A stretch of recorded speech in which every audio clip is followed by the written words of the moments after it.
Here's your host, Giuseppe Grammatico, the franchise guide. So Evive Brands. So tell us a little bit more about, the brand, what brands are associated, maybe even some advantages of being part of a Oh, parent company like Evive Brands.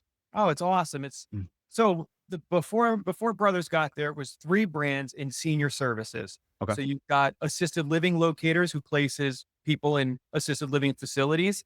We've got Grayson's, which is estate sale and liquidation. And then we have executive home care, which is non-medical in-home care. And so now with the brothers at Just Do Gutters, we're building out the service side. So basically the goal of the platform is that if you're a homeowner, we want to be able to have services for you, from the time you purchase a home till maybe the time you're called home. I don't know if that's politically correct, but that's the platform that we are building. And there definitely, we can get into it if you want, but there are a lot of advantages to being part of a platform. And there's advantages to just being part of a franchise, right? That there's a ton of advantages there. And then there's another host of advantages of being part of a bigger platform as well.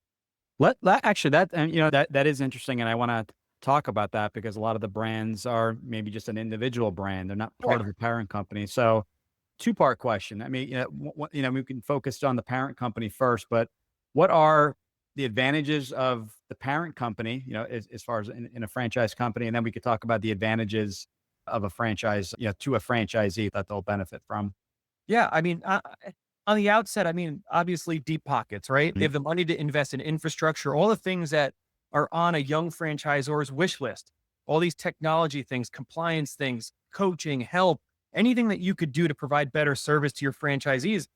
Frankly, a lot of people who franchise their business, the brothers included, we didn't have, $1 million on the side. We were scraping by to get this dream done.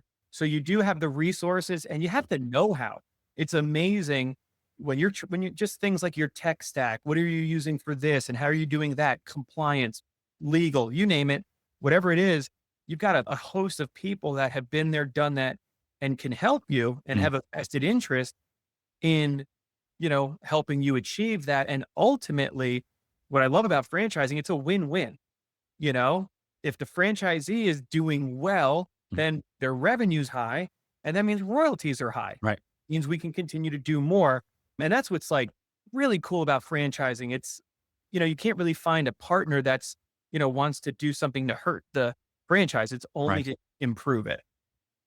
I like that. And it's almost like you're building from the franchisee standpoint, kind of an ecosystem, right? You're in the markets referring, maybe you can leverage certain resources, certain employees, contractors, marketing.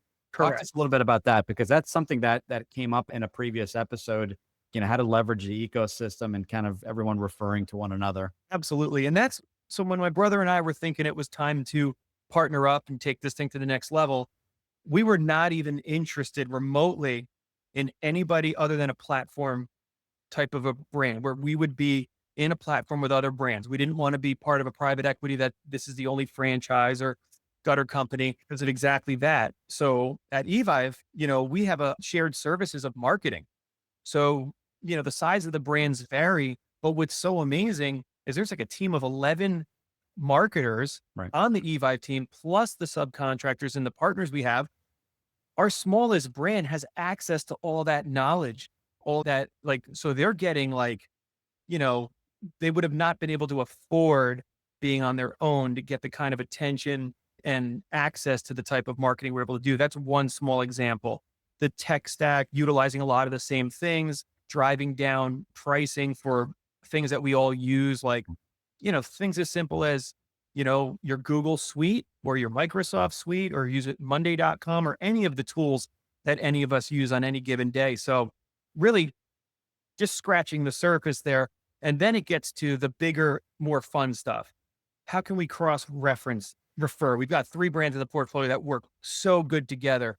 Now you've got franchisees. Imagine having a franchisee in Houston, and then we have all 3 brands in Houston, and now they can refer each other business.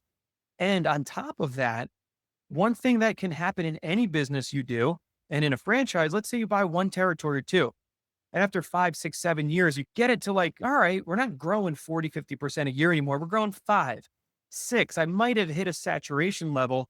I love the idea that our franchisees at some point could become multi-brand owners and they can continue to dominate their market and their area. They've made all these relationships and inroads. I hate when somebody can possibly get landlocked.